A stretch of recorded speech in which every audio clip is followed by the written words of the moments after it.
Before, okay, I would like to do a fine-tuning of the question. Yes. Go ahead. Not, I mean, the Commodity Brokers Associations of Nigeria, it is a deliberate act to create professionals, deliberate act to really get the ecosystem organized. The ecosystem, part of the ecosystem is the Nigerian Commodities Exchange and other exchanges like AFEX, like Gezawa, like Prime Commodity Exchange, like, of course, the Lagos Commodity and Futures Exchange. So this is a deliberate act, soon come on board. But currently, we are executing quietly based on our spread across the country. Even in this hall today, we had about 500 metric tons deal, and which is going to come on board soon on soybeans. It will be executed based on the MOU and based on professionalism, and that will be giving rights to the among the 5 exchanges in Nigeria. Who will do such a deal through them? Because professionally, this is to deal with infraction, dealing with the SROs, which is the self-regulatory body. For any infraction, you go back by trace. The commodity brokers, the warehousing, because it's an independent thing, by, of course, the private driven thing, and then the commodity exchanges. So now, of course, by solving the very question you are asking, driven thing, we, based on the doing, we want to digitalize. As we are doing it, silent, based on the exporters we have. We are, like I told you, even here, we can have a contact and also start, kick off, and also deal. So that is the way. And because, of course, we know the way and approaches of the, the infrastructure based on the framework and the rest. So that is how we are doing it. And all the exchanges, like I mentioned, there must be a commodity brokers there. Sorry, I go further to explain this, and more than the question, so that some of our viewers will understand what it's all about, the dealing clerk of commodity is. Thank you. Thank you so much. Thank you. You said professionals, and I really was not clear what that was supposed to signify. And you said that there were layers and group of expertise like novice or something. Is that what you mean? Yes. What I'm saying, there must be exams before you become a dealing clerk. Ah. Yes, because the foundation, intermediate, and advanced, you do it before you get a refresher, and then you write exam before you become a dealing clerk. So as for you to be able to man the warehouses, for you to also be an operator of an exchange, for you also to do a collateral management, because all it is encompassing based on the training of foundation, intermediate, and advanced. That is what I mean by professional, because you must write exams to that effect. Okay. Thank you. Thank you very much. I understand now. Mr. Sanusi, I don't know higher farms that we were discussing. Yeah, that's and so would you introduce to us what higher farms is about, and what have you been involved with inter and intra trade in Africa? Thank you very much, Prof. Higher farms is basically providing solution to one of the major challenges in food crops. And that is the problem of low productivity. Today in Nigeria, we will say that virtually all the food crops that we are focused on, we have demand-supply deficit. And so when we continue to have demand-supply gap, yes, it's an incentive for investment, from private investment or investors. Then again, the question of the capital flows into this particular sector to fill this deficit is what we are actually focusing on, democratizing capital flows into the productivity of food crops. So what we provide is a farm management as a service for people who intend to farm, but possibly are locked down with their 9-to-5 jobs or other interests. So we assist them in setting up a farm and managing the farm up to harvest, while we connect those farms and other farms around us to possible processors or those who want to take them to other African countries. Just about maize, which we're very focused on, and cassava. About 33 million tons of this maize is being produced in Nigeria. More than 60% of it goes into animal feed production. And then we're trying to see how we can support the continuous increase in the volume of maize that is being produced, which production is coming from private capital investment, from individuals who also want to get involved but has little know-how or do not even have the time and resources to get it set up by themselves. Thank you. Thank you. The next person on the panel is the gentleman from Nigerian Export Promotion Council. I intentionally wanted to us to listen to the commodity actors in trade before we came to you. And I'm not asking you the question last because I'm actually doing that because I've had very, very positive interaction with the Nigerian Export Promotion Council. I really appreciate what they have been doing, and it's practical, it's visible, and I had some very good comments to pass on to Export Promotion Council people. But today we are going to ask you a lot of questions, sir. Of all these commodities, the responsibility and the work, as we understand it, of the Nigerian Export Promotion Council is to facilitate, promote, and expand trade. I guess under the Federal Ministry of Trade and Industry. So could you tell us, please, what it is that you have been doing, your organization, the agency, in terms of supporting, doing all of these things we have said, for all of these commodities and products that, as we mentioned earlier. So give us a quick brief or synopsis on NEPC. Thank you, Mr. Moderator. I want to actually appreciate the organizers of this summit, because it's a platform to, rub minds and see how to reposition the agric sector. As we know, agric is no longer the way it used to be as for survival. It's now full business. So we in Nigeria Export Promotion Council, we have recognized the sector as a very robust one. And yeah, you have really passed good comments. I appreciate you for the kind words about my organization. And I know definitely it's not an exaggeration, which of course we have a lot of testimonials in the little we think we are doing. We thank God it's really making a part in many of the agro businesses that we have encountered or who have encountered us. Now, going to your question, for all of these commodities and the ones that are not mentioned and all that, I can let you know in this hall today that, like I said in the intro, we earned the name NEPC, that's Nigerian Export Promotion Council, but our dealings, our workings actually have gone beyond just promotion. We've really gone into what we call trade facilitation.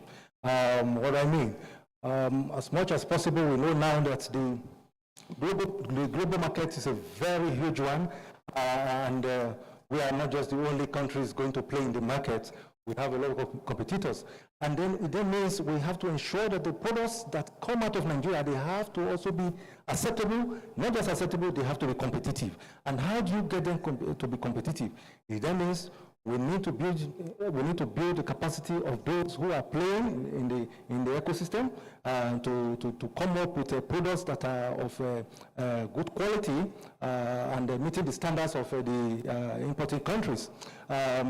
We have also set up a scheme known as the Go Global CCP, the Hazard Analysis and Control Critical Control Point. We have the FDA. If you want to export into the American market, you need the FDA certificate in this sector, and the ISO and all that, halal. So we are doing that free of charge. I don't know how many of us here who have benefited from the certification program that we run in Nigeria Export Promotion Council. It's free of charge. Yes, thank you for that applause. It's free of charge, and we have taken care as not less than 200 MSMEs, and we thank God that warehouse is keen where we have facilities right now. Today is 13th. We have just done a sensitization program in Akure, Ondo State. On Thursday, 15th, we'll be doing another sensitization on due. So then that's for that. Then we will derive from the facilities outside Nigeria. We started with Cairo. We call that facility ETH, that's the Export Trade House. We have set up in Cairo, Egypt, to take care of the North America space in the market there, and then we have moved to East. We have opened for one again in the east of Africa, that is in Kenya, in Nairobi, and then we have also opened in the west to take care of the products going into that space. Also in Togo, Lome, as you are aware, Togo International Trade Union, that facility there is already doing much for our exporters. And so what happens is that you take a product, we'll take the product off you, because there are requirements, take them there, and we have solved logistics for the MSMEs. That's very clear. We solve that right there. When you are here, you are just to make your product available. Good product, please. Good product. We make it available. And then we will speak the language, because the language is a barrier. Thank you. The language is a barrier. Yeah. Because we recognize language as a barrier to trade. So we employ the locals there who will take your products into the market. Yours is just to sit down here and then you receive alert, credit alert. I think that is fantastic enough as a support. Thank you. Absolutely, absolutely. Thank you very much. Wow. Let me just say that aside from my work in academics, I'm also founder, CEO of Easy Sources. And I'm saying that just to say that thank the Nigerian Export Promotion Council, because we are beneficiaries of the HACCP certification that, and thank you very much. However, we have also to basically, as you said, they are non-compulsory certifications, but they put you ahead of the market space in the marketplace, where the recognition of those certifications automatically give you access to certain markets. Thank you very much. We really appreciate what you are doing. I also want to mention, just as we are going on, that yesterday we had a very, very good discussion with the DIT, Department of Change in Tenure. And we need to take advantage of the opportunity that was presented yesterday. You have to really be able to be listening to discussion about trades and export to the United Kingdom. That's a renewed interest, a huge opportunity to export, and let it not escape us what opportunity was presented yesterday. If you started talking with anyone on trade and you heard what those people are saying, you better start working and moving on those. It's going to change the numbers, 3% in global international trade when we get in there, because I say, because of the Brexit, these guys are looking for new markets, they are looking for new partnerships and new opportunities, and get after it. Thank you. So let's continue.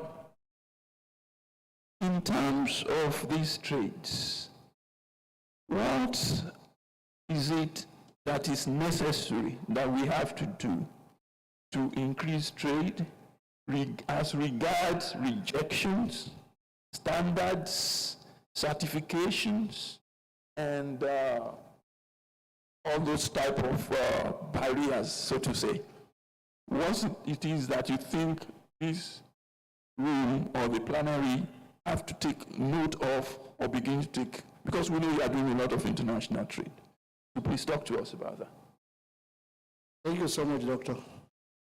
Just like my friend from the Promotion Council said, talking about adding quality was is one of the most important ingredients, because everything that you are taking outside as an export, the first and number one item they look at is the quality, both from the quality of the raw material and also from the packaging. Is very key to what we're exporting outside. I think that is in addition to the areas that you have talked about and which you have highlighted, the certifications, all the quality checks. That is very key, very important. And what add to that, they are coming in now, I think they are helping a lot. You see, people want to do the export, but sometimes they don't even know the technicalities of how to take it outside. And we now get a lot of rejections. You see a lot of our commodities rotting inside containers, which he can witness to that. To avoid that from beginning, bring them into collaboration with them so that they can give us all the support, so that all what we are taking will be of high quality. Quality is first. So when we are doing the uptake, or maybe when we are taking it from our farms, the first and foremost we should do the necessary checks from beginning to be sure that what we are getting this year. It's not that they want us to bring anything, but we are also trying to force ourselves into the international market. And because of that, I don't know if you noticed, the organizers have come to me to whisper that we need to round it up. Okay. But before we do, I really would like us to hear again, but please, give to this room what it is that we can do, all of us, because people that are in this room are interested in export and trade of any type they are able to get. What it is that we can do more to partner with NEC, Nigerian Export Promotion Council, what it is, what questions should we be asking so we... Mr. Moderator, first I have to be prepared for it, because you are not going there alone. Products will come from Ghana, build capacity. And for our mandate, we have strength in building capacity and making you gather the export competency to be able to do exports effectively and profitably. Export is a big industry, and if you are doing it well, the big names like Olam and all that, I can assure you the Export Promotion Council will have a relationship with you. And it's very simple to register with us. We have made it very seamless now, without human interface. You go online to our website, which is www.nepc.gov.ng. That is our website. You go there for registration. When you click register as exporter, it takes you from that front page. It takes you to the portal for registration as an exporter. And if you have your certificate from CAC as a limited liability company, please, we don't register business name. We register limited liability company, we register, and you pay just the sum of 13,500 naira. And that certificate will be issued to you in the comfort of your home, in the comfort of your office. No human interface. You pay online and everything, and you also, once everything goes straight, in less than 24 hours, you will be given access to your certificate, and then you will print it online. No human interface. I think we should have our applause for that. So we have really made it very simple and very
I don't know where you are. If you are here in Abuja, feel free to come to us at plot 424 Agogo Ronsi Street, Maitama, Abuja.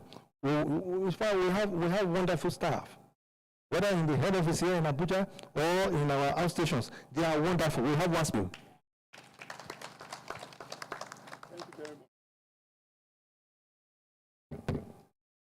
Okay.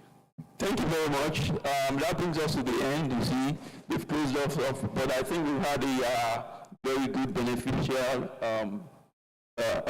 discussion, and also very useful in terms of very, very useful information. Thank you very much. Thank you so much, Prof. Please, you can just give a round of applause to this star-studded, panel, and you could just pose for very quickly. Let's just wrap those participating in the last session, which is the fireside discussion session, and that is going to be very, very interesting, I dare say. Are we good? Excellent. Thank you so much, Prof. I mean, it was very intense conversation, very, very educating. Pretty much for those of us who are in business, you just can see the trajectory, to return on investment if you put it in, And the conversation we're having also about the need to look at things from a principled business perspective.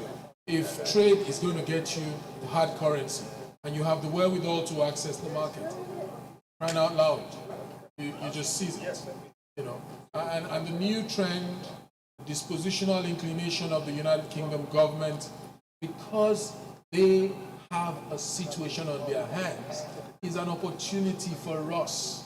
Not for us to be whining and wondering. There is also a market locally. Then galvanize productivity, raise your stakes, produce more.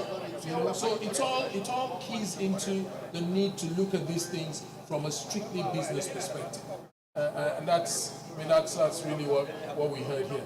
Olam, we heard, started here in Nigeria as a trading company. And now it is on the stock exchanges of the world. Amazing stuff. So it tells us just how and I know. Okay, so where are the folks? Where are the folks for the final session? Because this gentleman, money is being made. Alhaji Sheriff, I know, I understand. But please, let's take it. There'll be so much time for this, by the grace of God. Even the platform we've set up for interface around the deal room is ongoing. It's 247-365. We have basically have helped us to really set up a very professional platform for interface. And if it was just them setting it up and walking away, it would be tricky for us, no doubt. But they're sitting in, providing us that support, and they're working with us into the long term. And it's so exciting how things are going these days. I was in the deal room. We will hear from Olumide, but in all honesty, I was spellbound at the speed with which transactions were just being sealed off on the go. So I mean, bright days ahead for agriculture in Nigeria, without a doubt. Yeah, I mean, we want to clap.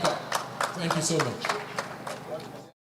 So the fireside, I am excited about it, even ahead of time. Let me just whet your appetite.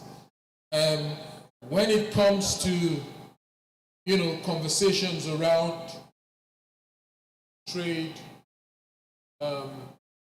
productivity enhancement, burgeoning power, called effect. In all honesty, those guys are really, really doing the kind of things you want to see and hear in the agricultural space in Nigeria. And of course, they're taking that momentum onto the continent. Already in several states, several countries on the continent, and I know this because of my work in the space energy. And we're going to be ruthless about this going forward, without a doubt. Bianadru is here. I can see her at the corner. But let me introduce this last session. Fireside discussion. Unpacking the power of a saved receipt. That is what this is about. Discussants here are Mr. Kabir Lawal, partner, Now Business Partners. Is he here? All right. Kabir, please join us up here. Director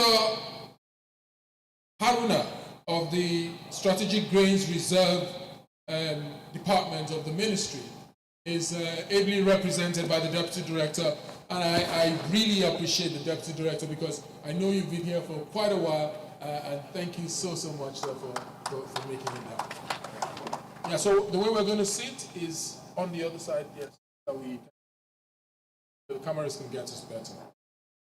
The moderator is Nancy Olisakwe, Vice President, FX Commodities Exchange. Is he here? Is she here? Yes, Nancy. Let's have you. You know, I am looking forward to this conversation. I have my reasons. I think I've expressed it, part of it. But you know, when I see stakeholders that are really answering to, let's maybe sit the next one. You know, answering to the need of the times, I get very excited. So Nancy, let me give you this microphone. It's mine. I'll hand it to you. All right. So, keep going. Thank you for the privilege to use the special mic. Good evening, everyone, and thank you for attending this one more session. I know you've had a field day. We'll go straight to the meat of the discussion, and we're talking basically around unpacking the power of saved receipts. As the majority of continent farmers and smallholder farmers, farmers are effectively ignored by large-scale lenders, and small-scale social lenders have afford things like fertilizer, improved seeds, seed varieties, irrigation system, and storage facilities. They are perpetually trapped in a circle of low agricultural productivity and high post-harvest losses. It's in the light of these huge concerns that we're having this discussion around warehouse receipts. Before we start the discussion, I would like my able panelists and Fire Chat members to just do a small introduction of themselves. Thank you.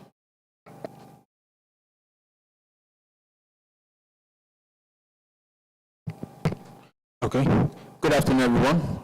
My name is Kabir Lawal. I am a partner at Nali Business Partners. We are a startup consulting firm based in Abuja that focuses on the agribusiness sector and the market development sector in Nigeria. We have done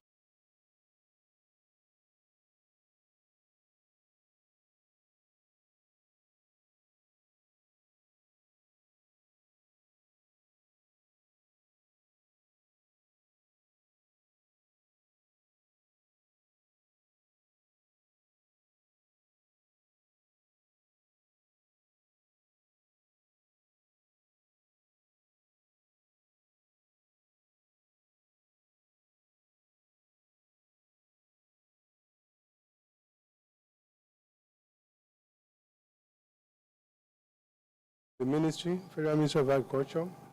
We are into the bulk storage of strategic foods for the food security of the nation. That's essentially why we're here. Good evening. Thank you.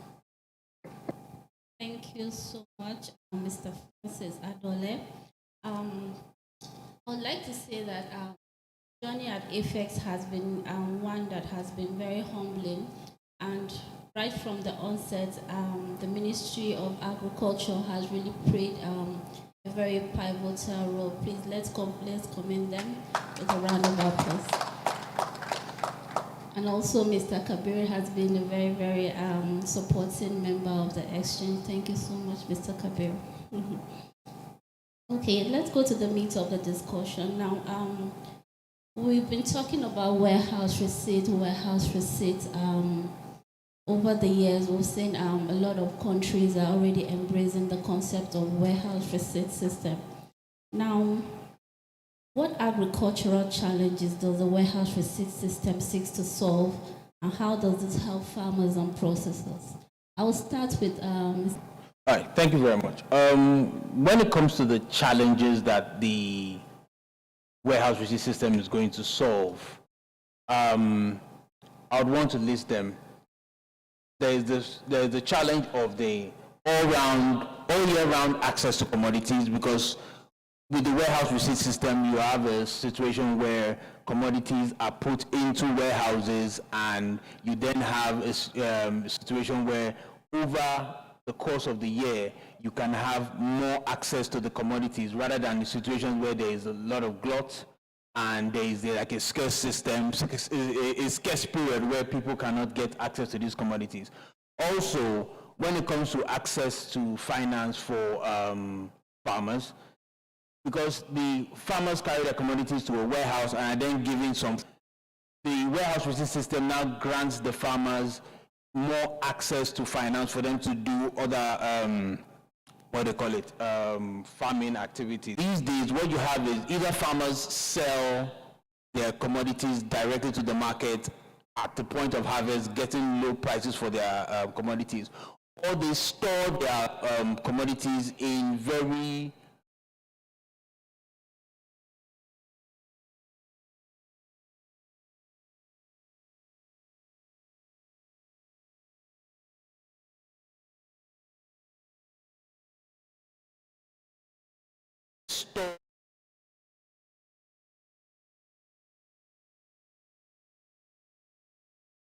modalities that are to be observed when handling a warehouse are actually observed. You have a situation where those post-harvest losses are actually minimal, and by the time the products are supposed to be sold, you still have products that are of good enough quality.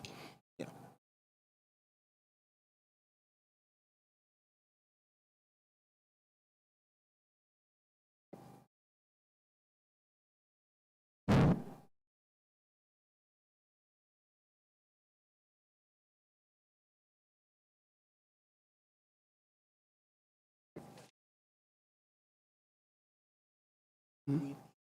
Sorry? Yeah. In addition to what my fellow discussant just said, actually one of the core essences of the warehouse receipt system is a way of drawing farmers out of poverty.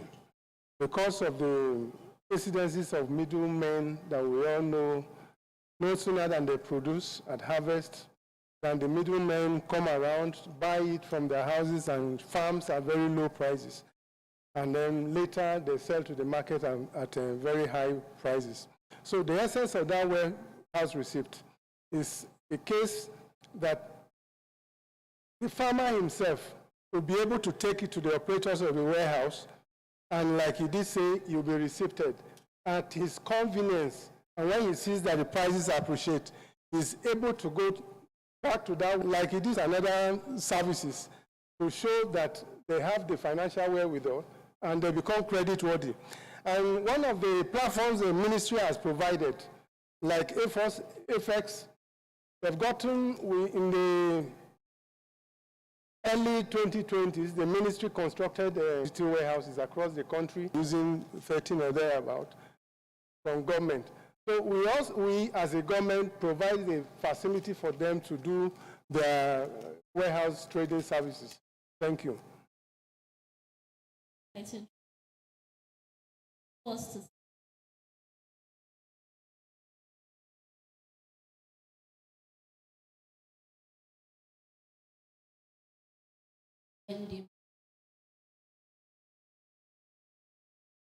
The loan facilities as a result, and get all their operational activities, pending when should be welcome. Please, Mr. Adole, can you please shed more light on the process involved in creating a warehouse receipt?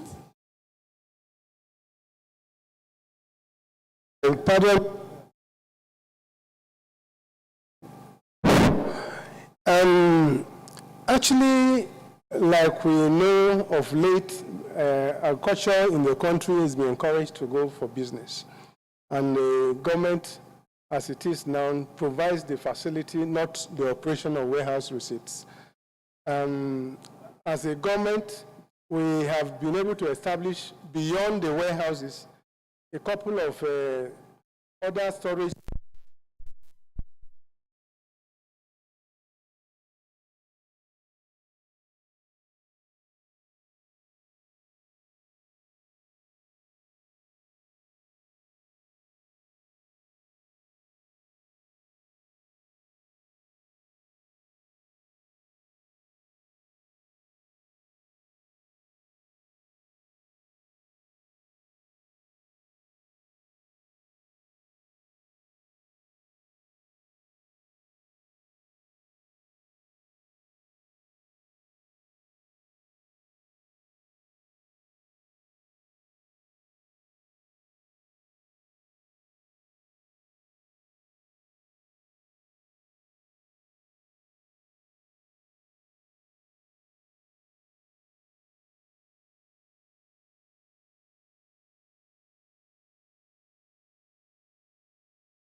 We have 4% of our production, of our storage capacity as production. Okay, how will I put it? 4% of our production we can store.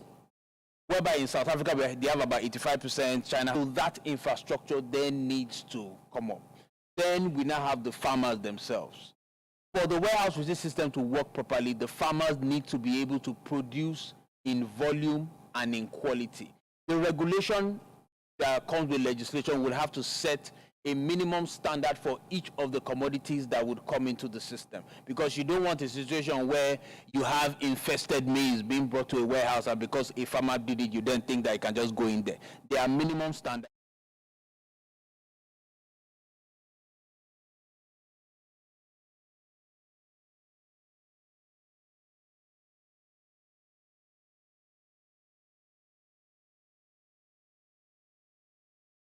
Humans or by animals.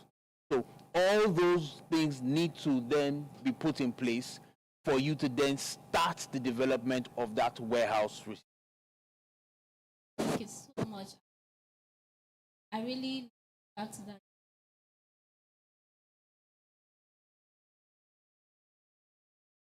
Stakeholder. Very, very important to know. Very easy for the farmer to get away. All he or she deposit the inventory in a certified warehouse. That inventory is graded, and then there's a weight allocated based on the scaled quantity. based on the grade of the commodity, that same inventory is being represented on a system called the warehouse receipt system, and the farmer can actually log in. And the good side of it is that that inventory can be collateralized, securitized for collection of loan.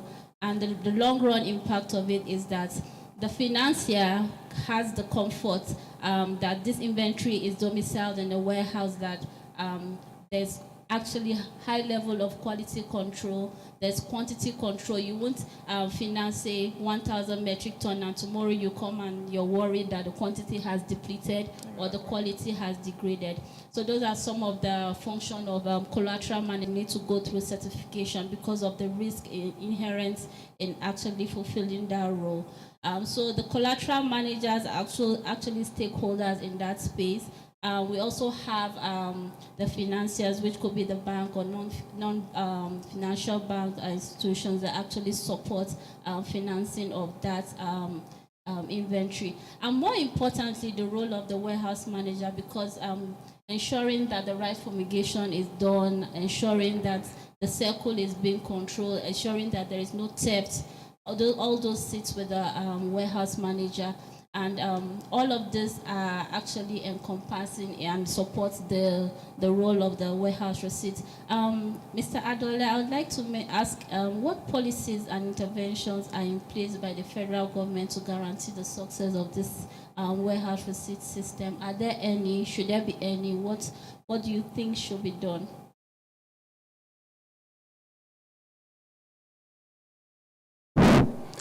Thanks again for that question. Policies and security guarantees. Yes, I know for sure that the operation of the warehouse receipt system does not vary so much from what we have in our own silo storage system, because it is quality in, quality out. In any system of bio storage, it is impossible to actually improve on what you bring in. So in the warehouse receipt system, what is guaranteed is assurance that with proper management, 2%. So what goes in is actually very critical. You cannot improve quality, but you can just maintain the quality. So it is critical. And in terms of policy, yes, a partnership that runs between FX and other interest parties that go into leasing of our warehouses is provided, like I know, in the lease agreements that come between government and whoever accounts. But as the level, like I did say, of the storage of mass storage of agricultural products at the government level, maybe I would have thought a little that we should create a separation between the warehouse receipt facility and the strategic food reserve system of government. Because warehouse, like I did say earlier, is a private sector thing, while the strategic food reserve, taking up 5% of the national annual outputs of mandate crops, is a tertiary government thing. So agreed annual lease rates, and ensure that from time to time we'll carry out monitoring of the warehouses in line with the lease agreement. That is to say, if they come and tell us that they are leasing for warehouse receipt system, we ensure that our strategic food reserve for the country, I think we have a lot.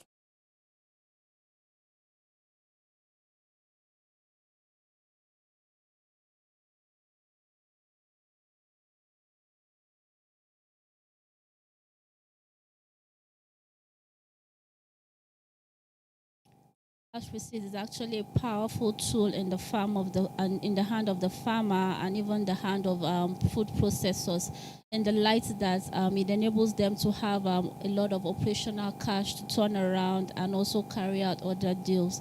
Mr. Kabir, what do you think are the challenges that have been affecting the efficient use and adoption of the system in Nigeria and even Africa at large? Yeah. Okay. So one thing is the physical infrastructure itself, having the warehouses in place, because if you don't have any warehouses, nothing can start. So we need to be able to ramp up the amount of warehouses we have. What tends to happen is a lot of the warehouses we have are built by the public sector, then are leased to the private sector. So that needs to change. So we need to have more private sector people investing in warehouses. But also, one thing is to build a warehouse, another is to then build a warehouse in a location that is friendly to the farmers. Because what we tend to see is, if you want to, like this is coming from experience now, if you have farmers producing in a certain area and are moving their products to the farms, then you now want them to move those products to the warehouse instead. The cost of moving to that warehouse must not be more than the cost that they are already taking to the farm. If not, they are already discouraged. At that point, they would rather want you to take that product yourself to the warehouse. If you are not prepared to do that, forget the warehouse, they are going to the market. So that is one key thing. Then output volume, output quality. A lot of what we produce is not very good. So they cannot even go into the warehouses as they are. So we then need to be able to find profitable means, because this is private sector, profitable means of getting those high volumes that you can then move some of them into the warehouse. Because the truth is that regardless of whatever warehousing we say we want to do, some of those food need to be eaten immediately. People need to eat, people need money. So you cannot always push all your produce into the warehouse, but you now have to produce a substantial excess that you can then store in the warehouses, and then so that you can then have your warehouse receipt system going.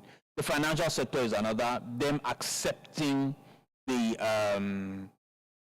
receipt as means of collateral. But of course, if we want to mitigate that, I think part of the issues has to do with the legislation part, which I know there was a bill in 2017 and another in 2019, like a warehouse you then is being the government is trying to do, how exactly they are supposed to play a role and why the whole system is being developed. Because at that point, if you then have that system running, you can then have there's a greater chance that the banks will then be more accepting to the receipt. Then lastly, staffing. Since it's a new system, we do not have the kinds of staff that we need to man the entire operation. But I'm happy with what I heard in the last panel about the certifications that are coming up, and that will actually help us in moving the system forward. Thank you.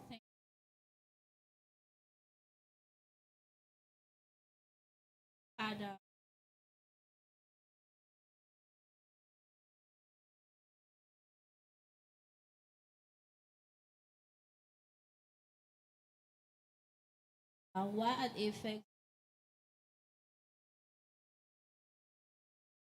of the talk?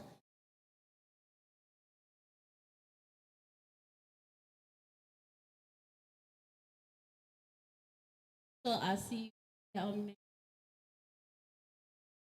which will help a lot of startups also have some kind of repurchase contract, as well as the comfort that the financiers have in our robust technology system, which is COMEX.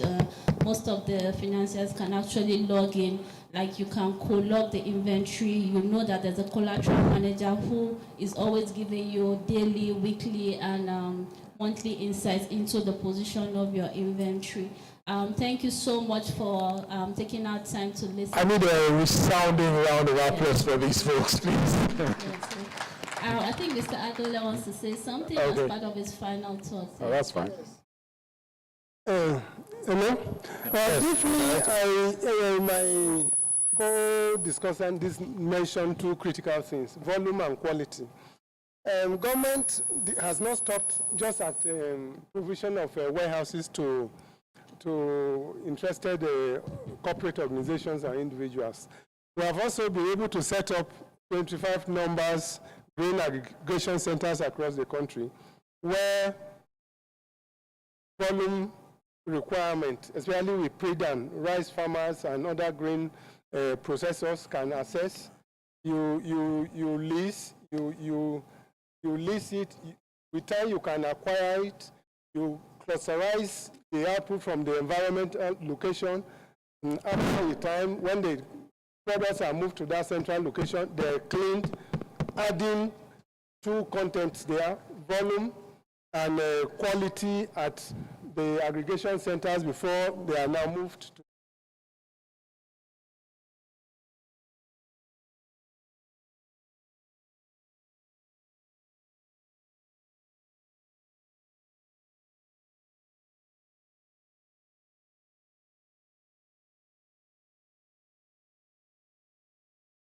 Thank you,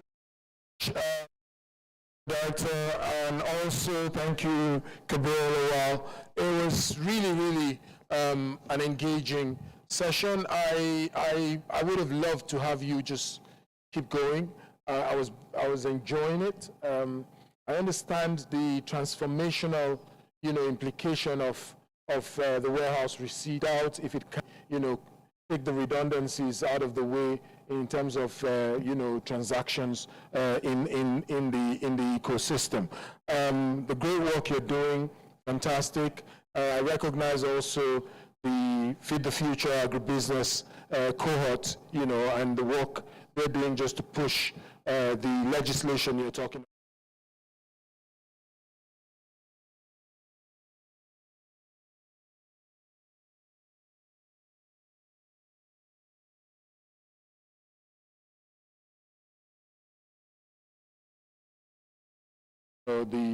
Our capacity to hold commodities appropriately. The deal room is open. Bring it in there, bring a pitch deck, and I'm sure there'll be in that. Maybe you just pose for the cameras. Thank you so much. Please give it up for them again. Nancy, thank you. Yeah, just pose for a photograph. We're going to get feedback from the deal room. And I know the guy who's going to be doing it. We can save a lot of time, but we'll sure get the gist of what transpired there. I told you I was, shell-shocked when I got up, the kind of things that were going on, and the sign-offs that I was seeing, the numbers that I was hearing, just got me a bit dizzy, as it were. But Olumide Ojo is the chief of party for the USAID Feed the Future Agribusiness Investment.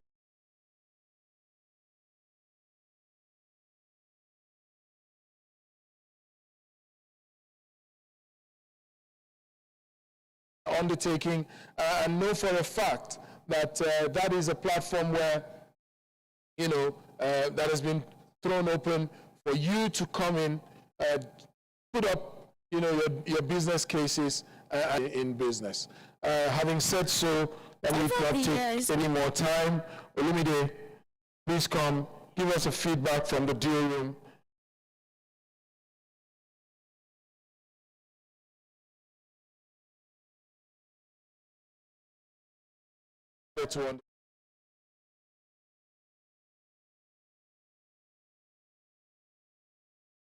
We achieve your aspirations. Olumide, it's your time. Thank you, Richard. I know we have exhausted ourselves. It has been quite a robust engagement over the past 2 days.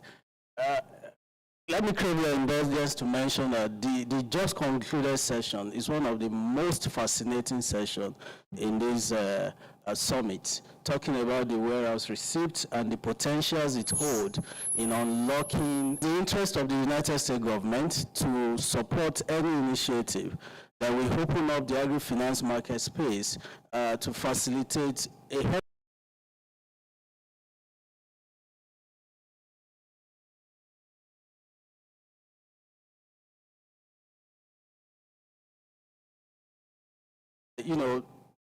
that act is now being repealed.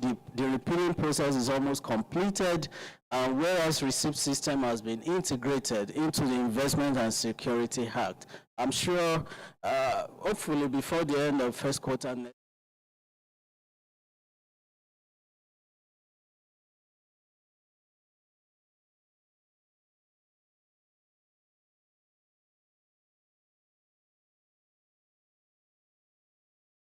so much.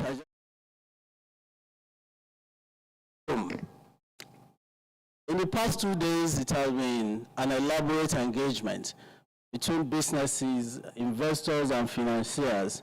And time and space did not allow us to be able to engage all the businesses. So in summary, if I can present the summary of what transpired in the deal room, more than 20 agribusinesses were present in the deal room, out of which we were only able to take 10 pitches. So 10 were able to pitch their business models, their finance needs, and of interest, including the not so visible ones. So we have rice value chain, we have maize, we have wheat, soya, we have quite an impressive business model. We have apiculture, bee and honey production, we have cotton value chain. I mean, it was interesting. For those who were there, I'm sure you were able to take away one or two things. And these businesses, they were requesting for a total of about, I mean, the aggregate capital need for the 10 businesses at pitch was about $100 million.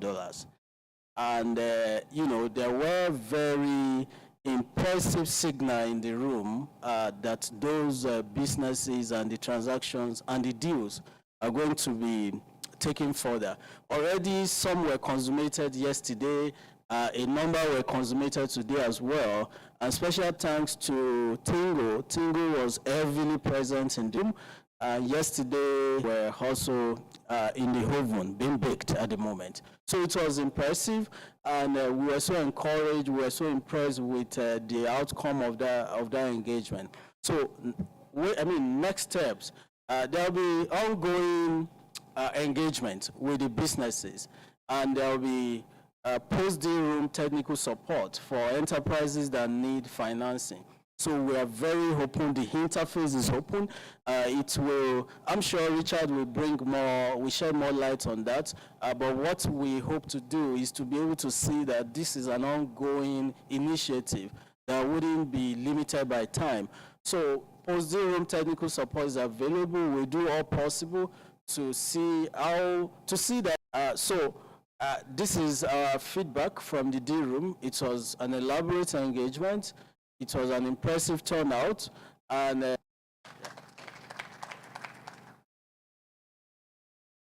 Thank you, Chief of Party, Olumide.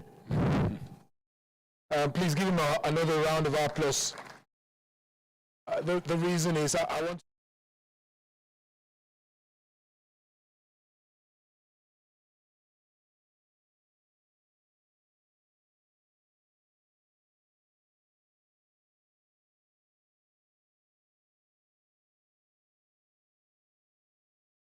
for purpose and then presented to an investor, whether it is mezzanine investment financing you're looking for, blended financing, whatever, whichever demonstrated. And like Tochukwu, who is the lead, you know, in assisting, direct contact, assisting us on the deal in the deal room process, would say what we had over the last 2 days is just symbolic, really. An indication of how the energies are going to be, you know, mainframed and deployed across 365 days, you know, of the year to support you, the businesses, as you put in your decks in there. We are also, you know, making a case and getting the right kind of stakeholders onto the demand side. So folks are already reaching out to us from the United States, you know, as far as South Korea, We have the GGGI, I'm just mentioning them now, so I'm sure they're listening to me online. Out of South Korea, they want to invest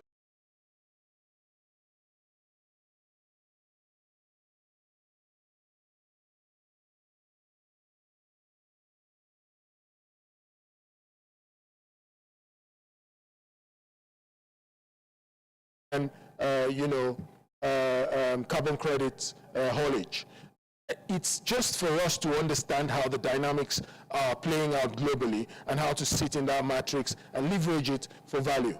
It's as simple as that. The African Development Bank president would always say, look, you just pull the blind, and then everyone can see that there's a complete horizon in front of us. So the limits are those ones that we've placed, and we can just afford to take them off. I'm going to invite two people to this podium just as I round off.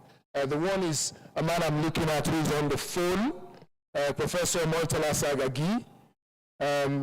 Prof, please, I want you to do us the honor.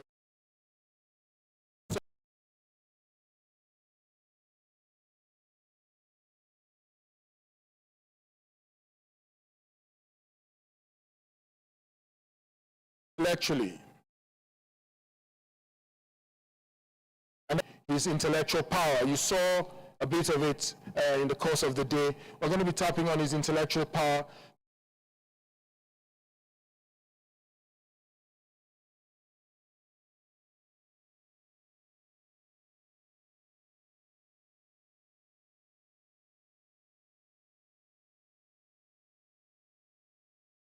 Points out where the positives are looking, and we can then be able to advise the government on directional leanings around policy. We would have the Federal Minister of Agriculture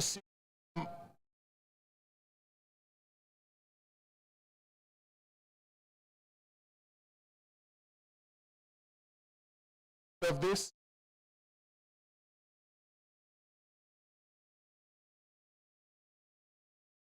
Giving, factual, real-time to the real-time, realities that we're facing. Of that team, please give. So Adedeji.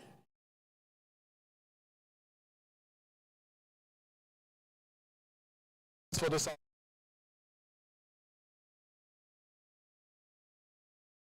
Lagos Business School will be giving us the Grey Matter interface or assistance as we interface, with the policy makers and, of course, the rest of the industry. And the third and final one is Professor. He's of the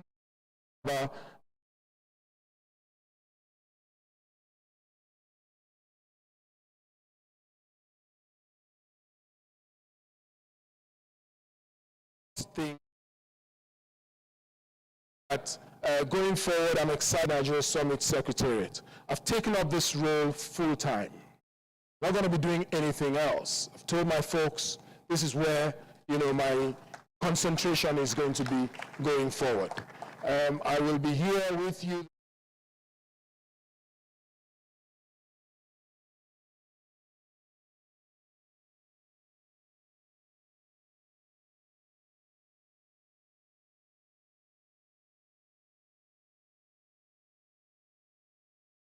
To set up what is called the high-level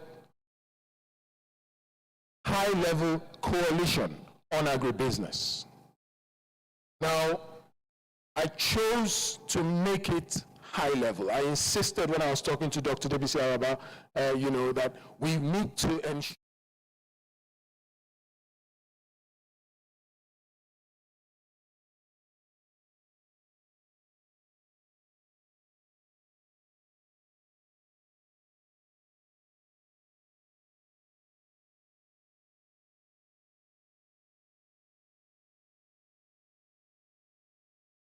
of us who would be the creme de la creme of the sector. But note for a fact, SARS and MARS, that as you get that letter, you are getting it in representative capacity. It is not just you, but all the other stakeholders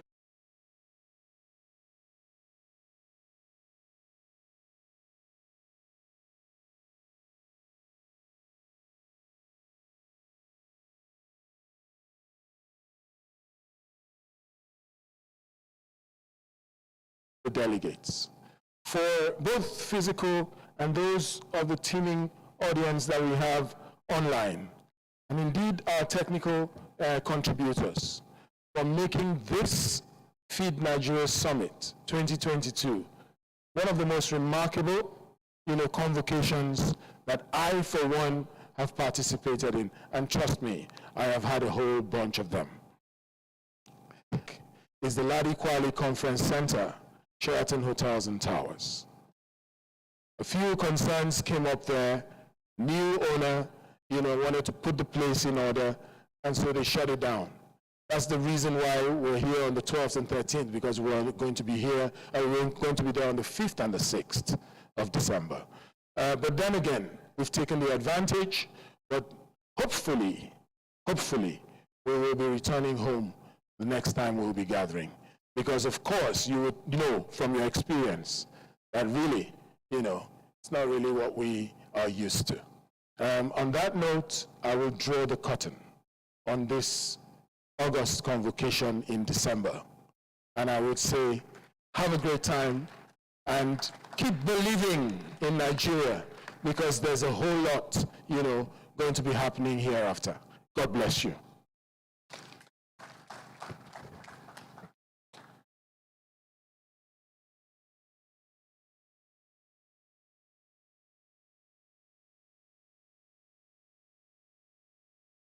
Over the years, we created stakeholders in the agri sector to fix the challenges haunting the sector and deliberate on strategies to grow the nation's economy through agriculture. Leading the charge are Professor Yemi Osinbajo, Vice President of the Federal Republic of Nigeria, Dr. Mohammed Abubakar, the Minister of Agriculture and Rural Development, Catherine Alain, the UK High Commissioner to Nigeria, Dr. Apollo Nwafo, Vice President, Policy and State Capability, Alliance for a Green Revolution in Africa. The FNS 2022 themed Nigeria Riding the Global Agri Downturn is slated for the 12th and 13th of December 2022 of Nigeria's agriculture.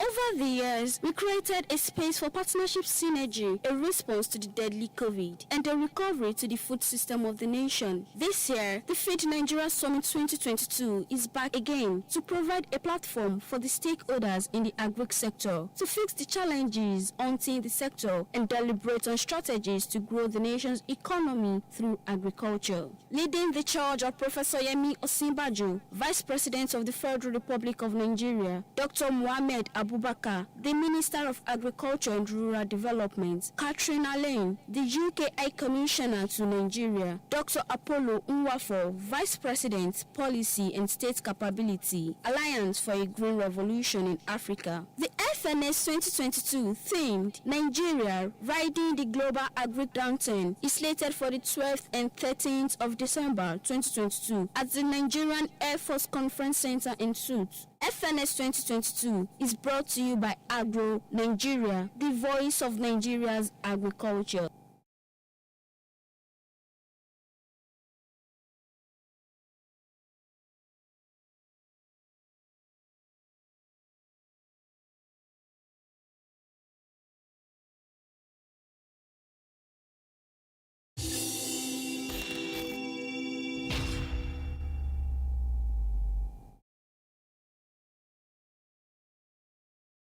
basic stereotype.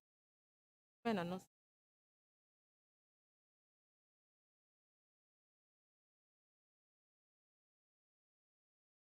And then when you even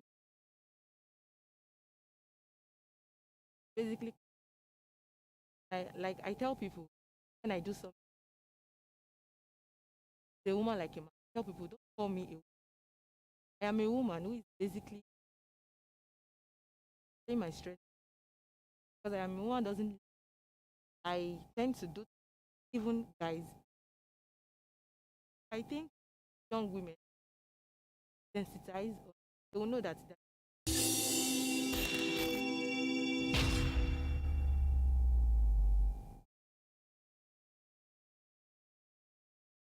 basic stereotype. Men are not.